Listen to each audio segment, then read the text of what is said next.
Welcome to Big Skywriter, the podcast for storytellers of all shapes and sizes. Whether you write novels, teach classes, or just tell your friends what you did last weekend, if you're a storyteller, this podcast is for you. Here's the host of Big Skywriter, Clint Morey. Thank you, Mark, and thank you for dropping by to listen. Now, sometimes kids can be cruel to each other. They say or do things to one another that really hurt. I remember when I was young, I was given a phrase to say to people who said mean things to me. Depending on how old you are, you may be familiar with the phrase. You may have even used it. You ready? Sticks and stones may break my bones, but words can never hurt me. Now that was supposed to let the person know that what they said, intending to hurt you, didn't hurt you, even if it really did hurt you. And I had the opportunity to use that phrase several times. I know, you're probably wondering why anyone could possibly say something bad about me, but that's another topic for another day. Let's focus on the phrase. Sticks and stones may break my bones, but words can never hurt me. As I got older, I came to realize that little phrase wasn't just for responding to someone who hurt me. That phrase was designed to teach me how to take criticism and personal attacks. Get a backbone, be tough, go on with life. And through the years I've learned, first, to listen to what they say and see if there's any truth in it, and if there is, make some changes. But if there isn't truth in what they're saying, then you want to remember they're just words. Go on with life.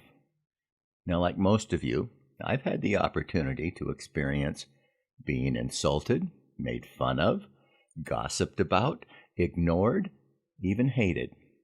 It is not unusual. It is not unique. You are not the only one on the planet who gets picked on. It comes with this thing that we call life. And if we want to live well, it's a good idea to learn how to deal with such words. Now, I've worked as an umpire, a teacher, a school administrator, and a high school girls basketball coach. Trust me, in each of those jobs, people said a lot of things that were, well, less than complimentary about me.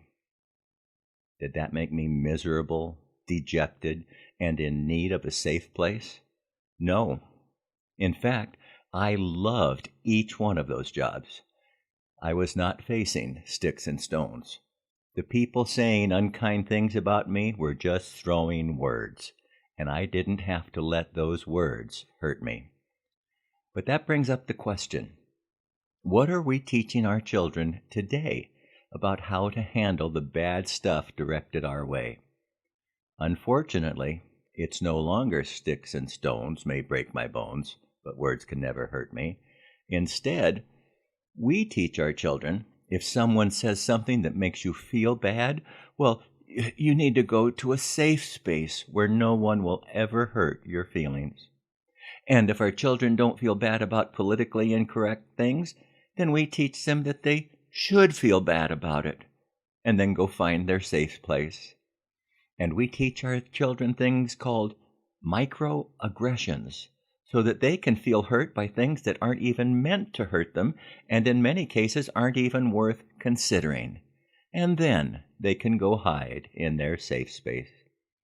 Now, our schools may have trouble teaching our children to, read and write and do math, but they've been very successful at teaching our children to be spineless cowards who will seek safety if anyone says or even thinks anything that might make them feel bad. Unfortunately, many of those children are now adults, and as a society, we are going to pay a heavy price for what we have taught our children to become. Now, I thought it would be good to see what God has to say on this topic. Yes, God. You see, God has given us instructions on how to live well, and those instructions differ significantly from what many of our schools and businesses and social media outlets and politicians are trying to teach us. Check out the following. Fools show their annoyance at once, but the prudent overlook an insult. Proverbs 12:16. It is to one's glory to overlook an insult. Proverbs 19:11. Love your enemies and pray for those who persecute you. Matthew 5:44. Love your enemies, do good to those who hate you, bless those who curse you, pray for those who mistreat you. Luke 6, verses 27 to 28. Does that sound like find a safe place and hide? Does it sound like get back at the people who say things you don't like? Or does it sound like overlook the insult and begin praying for those who mistreat you?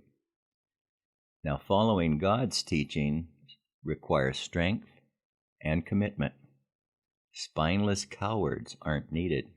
So now you have a choice. Will you take society's current view on how to deal with people who don't like you?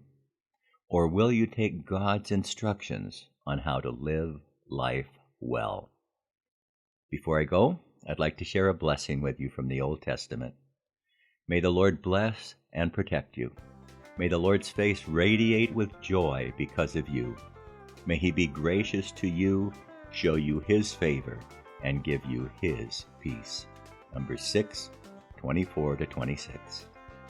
Until the next time, be the reason someone smiles today.